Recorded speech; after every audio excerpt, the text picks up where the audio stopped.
رمضان میں جل جانا، اس کا روزے سے کیا تعلق ہے؟ اس کا روزے سے تعلق یہ ہے کہ 360 دن سال میں ہوتے ہیں چاند کے لحاظ سے، 330 دن کے گناہ اللہ رمضان کے روزوں میں ہر روز میرے آپ کے گناہ جلاتا ہے، جلاتا ہے، جلاتا ہے۔ بھوک لگتی ہے ایک آگ بنتی ہے، پیاس لگتی ہے ایک آگ بنتی ہے، تو ہمارے لکڑی کی آگ میں چیزیں جلتی ہیں اور ہماری بھوک، روزے کی بھوک کی آگ میں گناہ جلتے ہیں، اور 29ویں روزے اللہ سارے سال کے گناہوں کو جلا کے روزہ والا یا روزے والی کو ایسے پاک کر دیتا ہے جیسے آج ماں کے پیٹ سے نکلا ہو،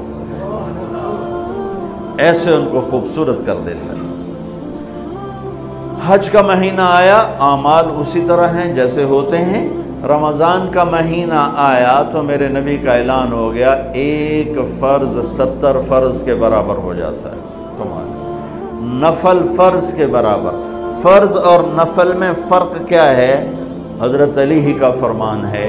کہ جس شخص نے ایک فرض روزہ چھوڑ دیا پھر قیامت تک اس کی قضا میں نفل روزے رکھتا رہا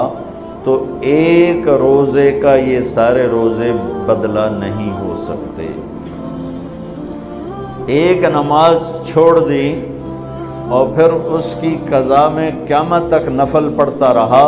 تو فرض نماز کی ایک رکعت کے ایک سجدے کے برابر بھی نہیں ہے۔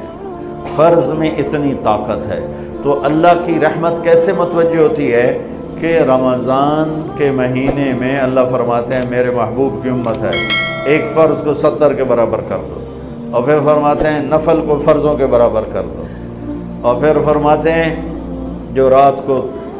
تراویح پڑھے گا، دن میں روزہ رکھے گا، آخری رات اسے ایسے دھو دوں گا، دھو کے پاک کر دوں گا کہ اس کے ذمے گناہ کا ایک ذرہ بھی باقی نہیں بچے گا، سب گناہ اللہ تعالیٰ اس کے معاف فرما دے گا۔